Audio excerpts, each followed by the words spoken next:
أعوذ بالله من الشيطان الرجيم بسم الله الرحمن الرحيم نون والقلم وما يسطرون ما أنت بنعمة ربك بمجنون وإن لك لأجرا غير ممنون وإنك لعلى خلق عظيم. وقال النبي صلى الله عليه وسلم أفشوا السلام وأطعموا الطعام وصلوا الأرحام وصلوا بالليل والناس نيام تدخلوا الجنة بسلام. رواه الترمذي. رب اشرح لي صدري ويسر لي أمري واحلل عقدة من لساني يفقهوا قولي رب زدني علما. آمين. معزز حاضرین جماع، بزرگوں، عزیز ساتھیوں، پردانش خواتین اسلامی ماں اور بہنوں، ربیع الاول مہینہ کی آج 13 تاریخ ہے، اور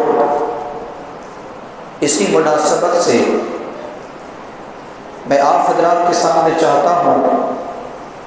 کہ آج کے جمعہ خطبہ میں اور اگلے چند جمعہ خطبہ میں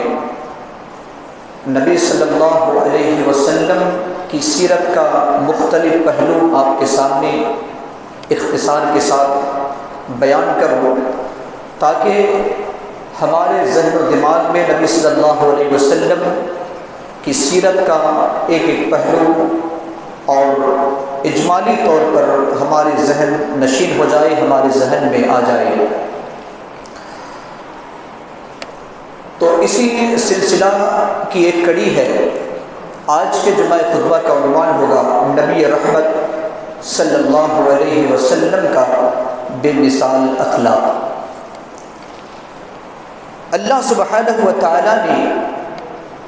آپ صلی اللہ علیہ وسلم کو پیدا فرمایا تو آپ کی تخلیق ہی بے مثال ہے۔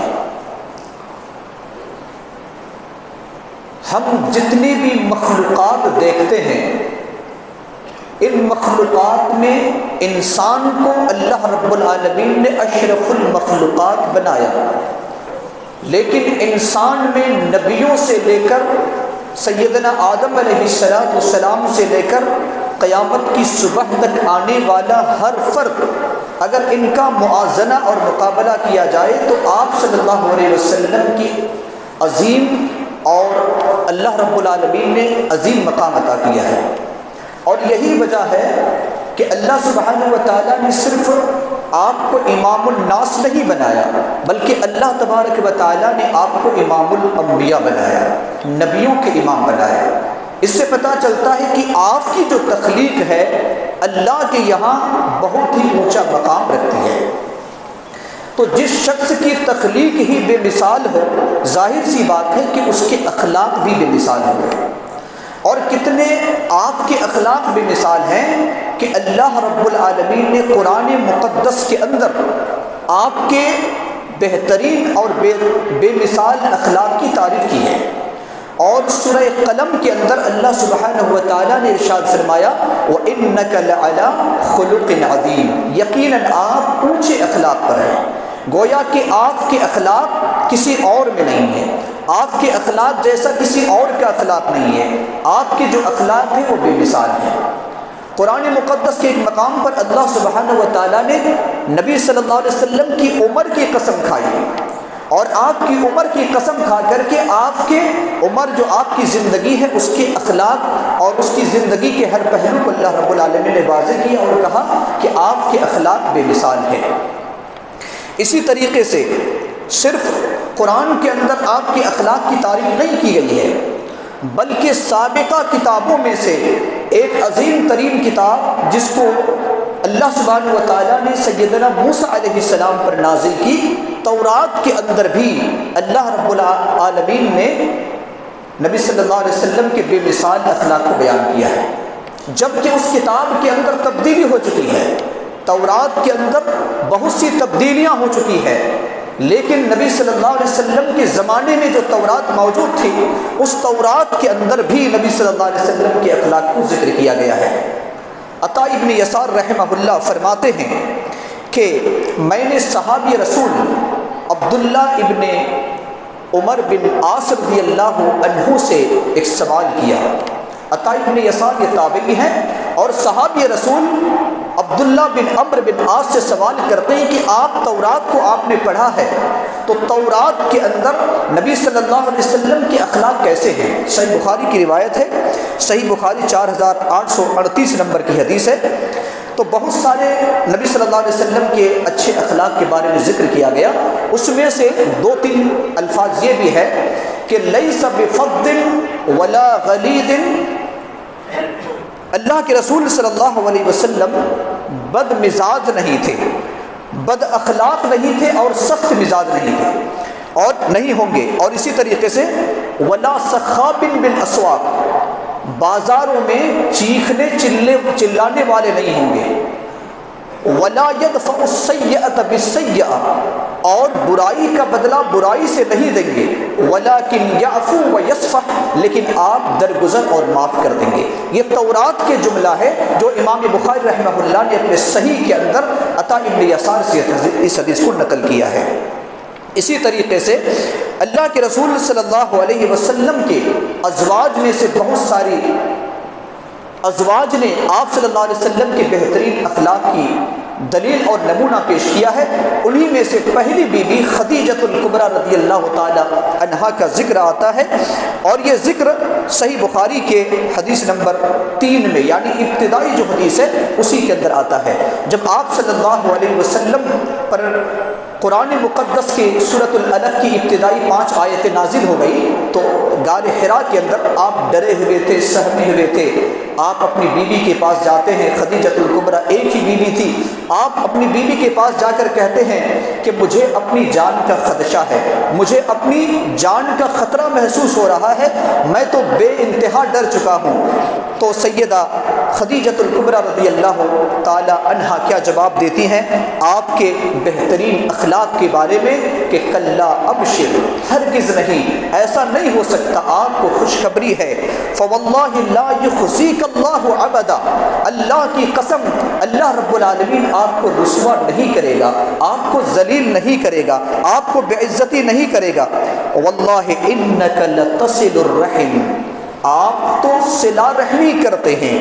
وتصدق الحدیث، سچی بات کہتے ہیں، وتحمل الکلہ، اور بوجھ برداشت کرتے ہیں، وتکسب المعدوم، اور جس کو کام کرنا نہیں آتا اسے آپ کام کر کے دیتے ہیں، وتقرئ الضیف، مہمان نوازی کرتے ہیں، وتعین علی نوائب الحق، اور حق کے معاملہ میں آپ ایک دوسرے کا تعاون کرتے ہیں۔ اللہ رب العالمین آپ کو کبھی رسوا اور ذلیل نہیں کرے گا۔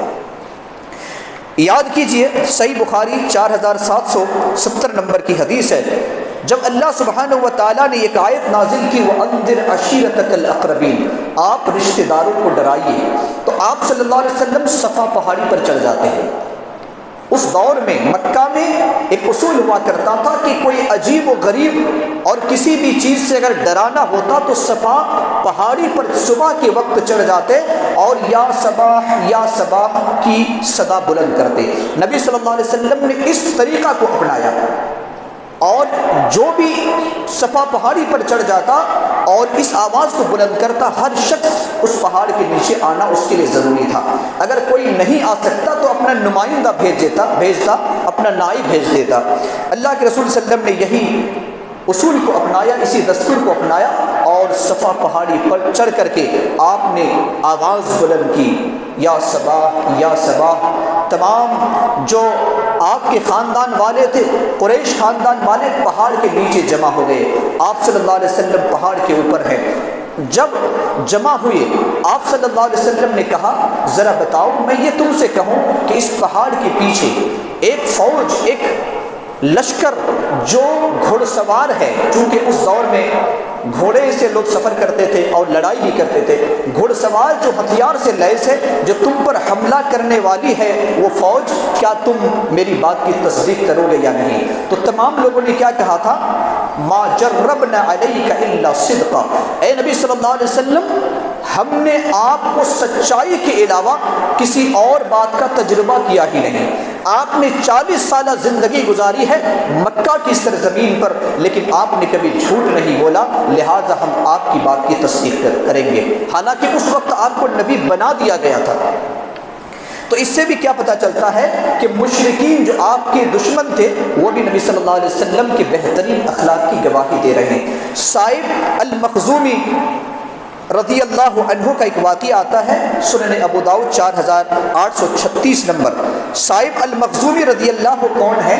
یہ زمانہ جاہلیت میں نبی صلی اللہ علیہ وسلم کے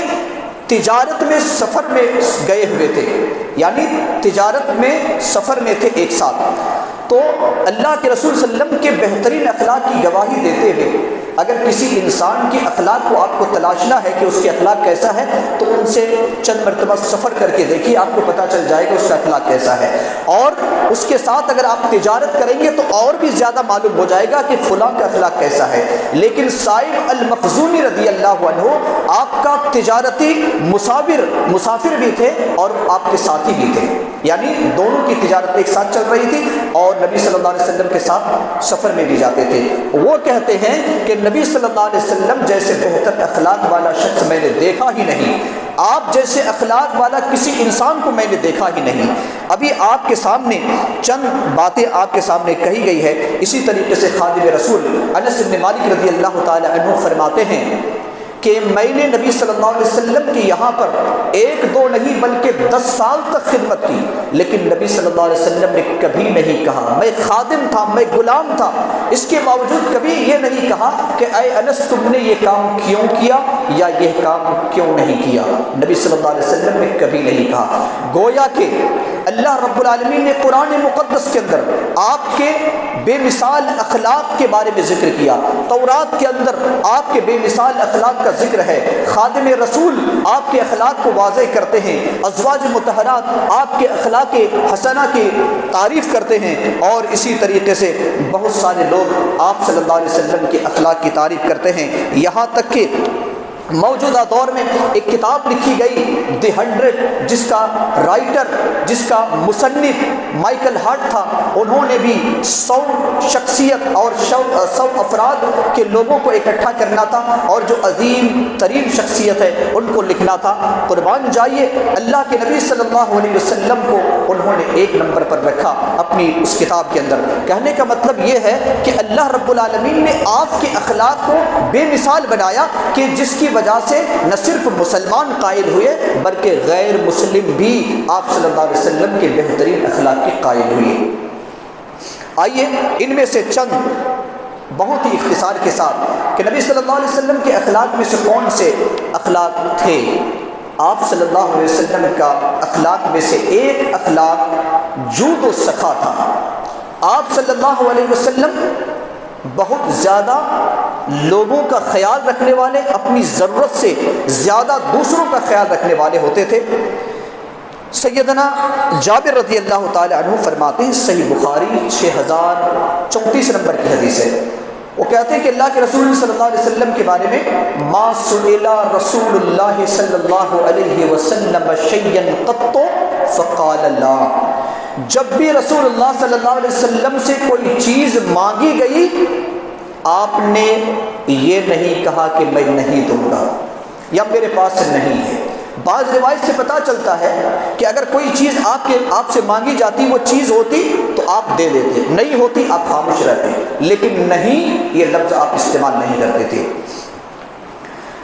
اسی طریقے سے صحیح بخاری کے اندر اور صحیح مسلم کے اندر ایک حدیث آتی ہے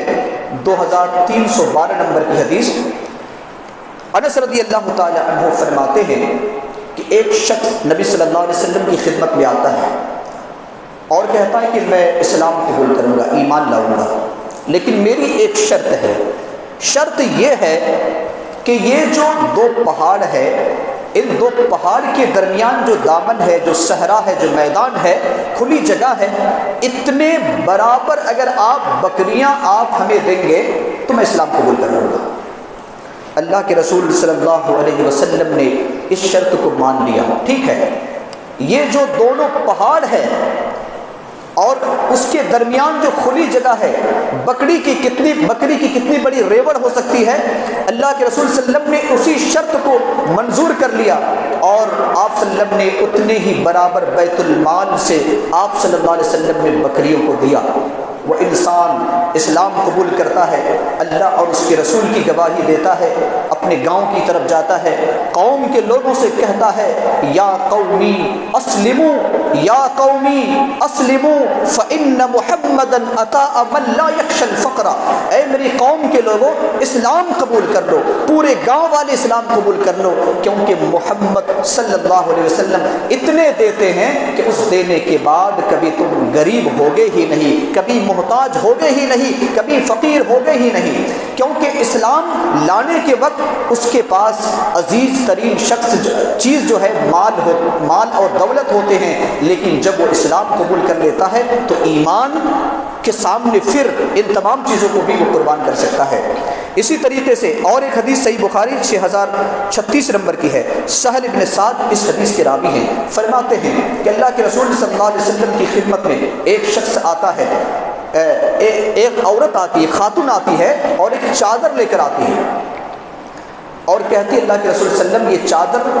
آپ کے لیے میں لائی ہوں، بطور تحفہ، بطور ہدیہ میں آپ کو پیش کرتی ہوں، آپ اسے قبول کیجیے۔ اللہ کے رسول صلی اللہ علیہ وسلم نے قبول کر لیا، آپ کو ضرورت تھی، اسی مجلس میں اسی محفل میں آپ نے چادر کو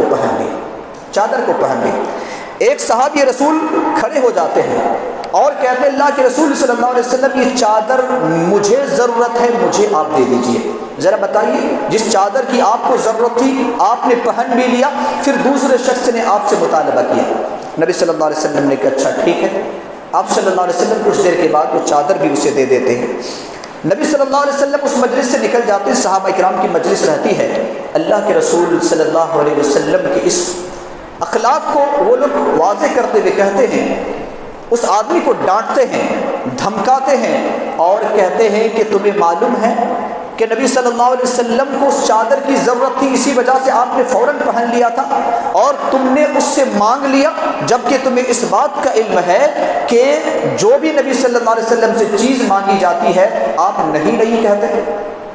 پھر بھی تم نے کیوں مانگ لیا؟ تو اس نے کیا جواب دیا؟ بڑا جواب پیارا تھا۔ اس نے کیا کہا؟ رجوت برکتها حين لبسها النبي صلی اللہ علیہ وسلم لعلی اکفن فیہا۔ اے میرے ساتھیو سنو، میں نے کیوں اس چادر کو نبی صلی اللہ علیہ وسلم سے مانگ لیا؟ اس کی وجہ یہ ہے کہ نبی صلی اللہ علیہ وسلم نے اس چادر کو پہن لیا تھا، اس کی برکت حاصل کرنا تھا۔ میں اس چادر کو پہننے کے لیے نہیں، اپنی زندگی میں زیب و زینت کے لیے نہیں، بلکہ جب میرا آخری لباس پہنایا جائے گا، جب میرا کفن پہنایا جائے گا، تو میں چاہتا ہوں کہ نبی صلی اللہ علیہ وسلم نے جس چادر کو پہنی ہے اس سے میرا کفن پہنایا جائے، جو میرا آخری لباس ہوگا، اور اسی کفن کے ساتھ مجھے دفن کر دیا جائے۔ میں اسی وجہ سے نبی صلی اللہ علیہ وسلم سے یہ چادر کو مانگنی تھی۔ نبی صلی اللہ علیہ وسلم جود و سخا کے پیکر تھے، سر چشمہ تھے، آپ سے جو چیز مانگی جاتی تھی آپ عطا کر دیتے تھے۔ ایک اخلاق میں سے بہترین اخلاق یہ ہے کہ آپ عاجزی اور انکساری کرنے والے تھے۔ اللہ رب العالمین نے آپ کو کتنا بڑا مقام بنایا۔ جب بیت المقدس میں امامتی کر رہے ہیں تو اللہ سبحانہ و تعالیٰ نے آپ کو نبیوں کا امام بنا دیا۔ کتنے بڑے مقام کے حامل ہیں آپ، شاہ امم ہیں، آپ امام الانبیاء ہیں، آپ رحمت للعالمین ہیں، آپ شفیع المذنبین ہیں، آپ شافی محشر ہیں۔ جنت میں مقام محمود آپ کو ملنے والا ہے، جنت میں سب سے بہترین مقام آپ کو ملنے والا ہے۔ میدان محشر میں سب سے پہلے سفارش آپ کو کی جائے گی، اور جنت میں داخل ہونے والے سب سے پہلی شخصیت آپ کی شخصیت ہے۔ اتنے بڑے مقام پر رہنے کے باوجود آپ عاجزی و انکساری کرتے تھے، آپ کے پاس کوئی تکبر نہیں تھا، دنیا کے حریص نہ تھے، دنیا کے لالچی نہ تھے۔ اللہ کے رسول صلی اللہ علیہ وسلم کے بارے میں آتا ہے، صحیح الترغیب والترہیب کی حدیث ہے، ابو ہریرہ رضی اللہ تعالی عنہ فرماتے ہیں کہ ایک دن جبریل امین نبی صلی اللہ علیہ وسلم کے پاس بیٹھے ہوئے ہیں اور اچانک ایک فرشتہ آسمان سے آیا۔ جبریل امین نے کہا، اے اللہ کے رسول صلی اللہ علیہ وسلم، اللہ رب العالمین نے اس فرشتہ کو جب سے بنایا ہے کبھی اس دنیا میں نہیں آیا، لیکن یہ فرشتہ صرف آج آ رہا ہے، پہلی مرتبہ اس زمین پر آ رہا ہے۔ آ کر کے نبی صلی اللہ علیہ وسلم سے کہتے ہیں کہ اللہ رب العالمین نے مجھے بطور خاص بھیجا ہے، اور اس کی وجہ یہ ہے کہ آپ نبی یعنی آپ بادشاہ رسول بننا چاہتے ہیں یا بندہ رسول بننا چاہتے ہیں، جس کو ہم غلام رسول کہتے ہیں۔ آپ بندہ رسول بننا چاہتے ہیں یا بادشاہ رسول بننا چاہتے ہیں؟ تو اللہ کے رسول صلی اللہ علیہ وسلم کو جبریل امین نے کہا کہ تواضع لربک، آپ اپنے رب کے لیے عاجزی اور انکساری کا اظہار کیجیے۔ تو نبی صلی اللہ علیہ وسلم نے جواب دیا، لا بل عبد الرسول، بلکہ میں تو بندہ رسول بننا چاہتا ہوں، بلکہ میں بادشاہ رسول نہیں۔ حالانکہ کئی بادشاہ گزر چکے ہیں، مثال کے طور پر داؤد علیہ السلام، سلیمان علیہ السلام، یوسف علیہ السلام بھی ایک وقت وزیر خزانہ بنے، تو یہ بادشاہ رسول تھے۔ اللہ کے رسول صلی اللہ علیہ وسلم نے کہا میں غلام رسول بننا چاہتا ہوں، میں بندہ رسول بننا چاہتا ہوں۔ ایک بڑی پیاری دعا سنن ترمذی کے اندر یہ حدیث موجود ہے، حالانکہ بعض راوی نے اس حدیث کو غریب بھی قرار دیا ہے، یعنی ضعیف کی ایک قسم میں سے ہے، اور بعض نے اس حدیث کو حسن بھی کہا ہے۔ کہنے کا مطلب یہ ہے کہ نبی صلی اللہ علیہ وسلم ایک دعا کرتے تھے، وہ دعا کیا تھی؟ اللہم احیینی مسکینا وامتنی مسکینا واحشرنی فی زمرۃ المساکین یوم القیامہ۔ اللہ کے رسول صلی اللہ علیہ وسلم دعا کرتے ہیں، اے اللہ مجھے زندہ رکھ مسکینی کی حالت میں، زندہ رکھ مسکینی کی حالت میں، وفات دے مسکینی کی حالت میں، جس دن میدان محشر میں تو لوگوں کو اکٹھا کر مسکین کی جماعت میں اٹھا۔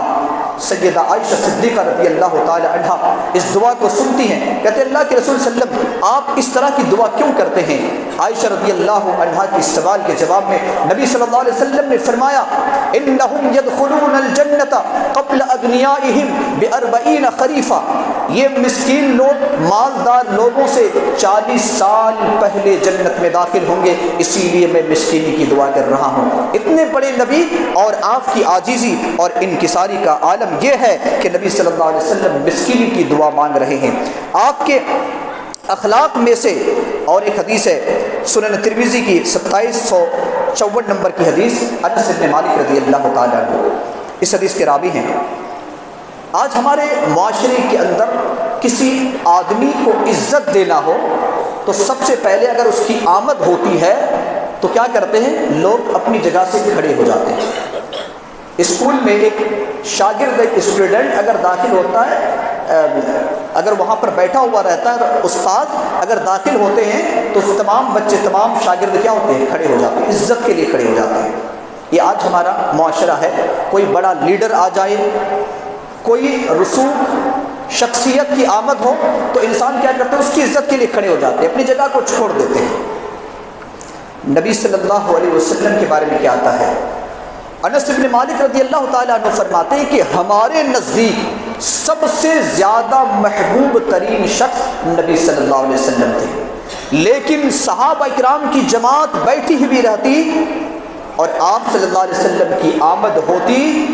آپ صلی اللہ علیہ وسلم کی آمد میں ہم، آپ کی تعظیم میں ہم کبھی کھڑے نہیں ہوتے تھے۔ کیوں؟ اس وجہ سے کہ نبی صلی اللہ علیہ وسلم اس بات کو پسند ہی نہیں کرتے تھے۔ آپ صلی اللہ علیہ وسلم اس بات کو پسند نہیں کرتے تھے کہ میری تعظیم کے لیے کھڑے ہو جائے۔ آج تو کتنے لوگ ہیں، آج مسلمانوں میں بھی ایک طبقہ موجود ہے، کہتے ہیں کہ نبی کی آمد ہو چکی ہے، قیام کرو یا نبی سلام علیکہ، یا رسول سلام علیکہ، یا حبیب سلام علیکہ، صلاۃ علیہ، صلاۃ اللہ علیہ۔ اس طرح سے جو ہے احمد رضا صاحب رحمہ اللہ کا ایک ورد پڑھتے ہیں، درود پڑھتے ہیں، اور کہتے ہیں کہ نبی صلی اللہ علیہ وسلم کی آمد ہو چکی ہے، قیام کرو، سب کھڑے ہو جاؤ۔ پہلی بات تو نبی کی آمد نہیں ہوگی، نبی صلی اللہ علیہ وسلم کہیں آئیں گے نہیں، جس جگہ پر مدینے میں ہے وہیں پر آپ موجود ہے، کہیں آپ کی آمد نہیں ہوتی ہے۔ دوسری بات، اگر آپ کی بقول آمد بھی ہوتی ہے تو نبی صلی اللہ علیہ وسلم اس بات کو پسند ہی نہیں کرتے تھے کہ میری تعظیم میں لوگ کھڑے ہو جائیں۔ آپ عاجزی و انکساری کے پیکر تھے، آپ صلی اللہ علیہ وسلم کی یہ شخصیت تھی۔ اسی طریقے سے چونکہ وقت کی قلت ہے، ایک بات کہہ کر اپنی بات کو ختم کرتا ہوں کہ آپ صلی اللہ علیہ وسلم بہت رحم دل تھے، بہت زیادہ رحم دل تھے۔ اتنے رحم دل تھے کہ ایک شخص، صحیح بخاری کی روایت ہے 6128 نمبر کی حدیث ہے کہ ایک شخص مسجد نبوی میں آتا ہے اور مسجد نبوی میں پیشاب کرنا شروع کر دیتا ہے۔ اگر آج کوئی مسجد میں کچرا ڈالے ہم کتنے غصے کرتے ہیں۔ ایک دیہاتی تھا، آ کر کے اس طریقے سے پیشاب کرنے لگا، صحابہ کرام موجود تھے، نبی صلی اللہ علیہ وسلم بھی تھے اسی مجلس میں۔ اب وہ صحابہ کرام ڈانٹنے کے لیے اس کی طرف دوڑ رہے تھے، نبی صلی اللہ علیہ وسلم نے منع کیا صحابہ کرام کو، رک جاؤ، اپنی جگہ پر بیٹھے رہو، پیشاب کرنے دو۔ اس آدمی نے پیشاب کیا، اس آدمی کو اپنے پاس بلایا، اپنے ساتھیوں کو کہا کہ ایک ڈول پانی لاؤ اور اس کے پیشاب پر بہا دو، مسجد ہے صاف کر دو۔ اس آدمی کو اپنے پاس بلایا اور بلانے کے بعد اللہ کے رسول صلی اللہ علیہ وسلم نے سمجھایا اس آدمی کو، دیکھو یہ مسجد ہے، یہ اللہ کا گھر ہے،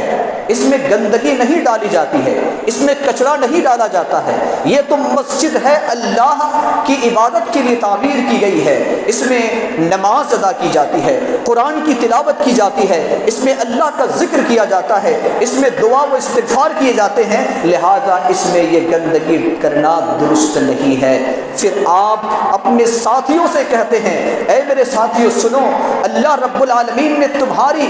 بیست اس وجہ سے کی ہے، تمہیں پیدا اس وجہ سے کیا ہے کہ تم آسانی کرنے والے ہو، مشکل کرنے والے نہیں ہو، تم آسانی کرنے والے بنا کر پیدا کیے گئے ہو، مشکل بنانے والے بنا کر پیدا نہیں کیے گئے ہو۔ یہ اپنے ساتھیوں کو نصیحت کرتے ہیں۔ آپ کو یاد ہوگا اللہ کے رسول صلی اللہ علیہ وسلم نماز پڑھا رہے ہیں، آپ صلی اللہ علیہ وسلم کہتے ہیں کہ میں نماز میں کھڑے ہوتا ہوں اور میں چاہتا ہوں، نیت کرتا ہوں کہ میری نماز لمبی ہو جائے، میں لمبی لمبی سورت پڑھوں، اس مقصد سے میں کھڑا ہو جاتا ہوں، قیام کرتا ہوں، نماز شروع ہوتی ہے، سورۃ الفاتحہ اختتام پر پہنچتا ہے، اس کے بعد پھر جب بچوں کے رونے کی آواز سنتا ہوں، چونکہ خواتین اسلام بھی نبی صلی اللہ علیہ وسلم کے زمانے میں مسجد نبوی میں نماز ادا کرنے کے لیے آتی ہے، معصوم بچے بھی اپنے ساتھ لے کر کے آتی ہے اور اس سے اس کو تکلیف پہنچتی ہے، میں نماز کو مختصر کر دیتا ہوں۔ اتنے رحم دل نبی صلی اللہ علیہ وسلم کہ جس نیت سے آپ نماز میں کھڑے ہوتے ہیں اپنی نیت کو بھی تبدیل کر دیتے ہیں، یہ رحم دلی کی ایک مثال ہے مسلمانوں، اور کئی مثالیں آپ کے ہیں لیکن وقت اجازت نہیں دیتا۔ اللہ رب العالمین سے دعا ہے کہ اللہ رب العالمین ہم تمام لوگوں کو نبی صلی اللہ علیہ وسلم کی سیرت کے ہر ایک پہلو کو جان کر اپنی زندگی کو اسی نمونہ پر ڈھالنے کی توفیق عطا فرما۔ الہ العالمین ہمارے دلوں کے اندر نبی صلی اللہ علیہ وسلم کی سیرت اور نبی صلی اللہ علیہ وسلم کے بہترین اخلاق کو پیدا فرما دے۔ رب کریم ہم جانتے ہیں اسلام کی اشاعت لوہے کی تلوار سے نہیں اخلاق کی تلوار سے ہوئی ہے۔ اے اللہ آج مسلمان اور خاص طور سے کتاب و سنت کے ماننے والے اخلاق کے نیچے اور سب سے نچلے طبقہ میں چلے گئے ہیں۔ اے اللہ ہم دعا کرتے ہیں کہ ہم کتاب و سنت کے ماننے والے اور تمام مسلمانوں کے اخلاق کو نبی صلی اللہ علیہ وسلم کے اخلاق ان کے سانچے میں ہمارے اخلاق کو ڈھال دے۔ الہ العالمین جب تک ہم زندہ رہیں نبی صلی اللہ علیہ وسلم کی ایک ایک سنت پر عمل کریں، اس کی توفیق عطا فرما۔ رب کریم ہم میں سے جو بیمار ہے اے اللہ تو نے شفاء کاملہ اور صحت عاجلہ نصیب عطا فرما، جو جس پریشان حال میں مبتلا ہے ان کی پریشانی کو دور فرما دے، ہمارے مرحومین اور مرحومات کی قبر کو نور سے منور فرما دے، جنت الفردوس میں اعلیٰ مقام نصیب عطا فرما، ہمارے گناہوں کی مغفرت فرما، ہمارے حسنات کو قبول فرما لے، جب اپنے پاس بلا ایمان اور اسلام پر بلا۔ آمین۔ بارک اللہ لنا ولکم فی القرآن العظیم۔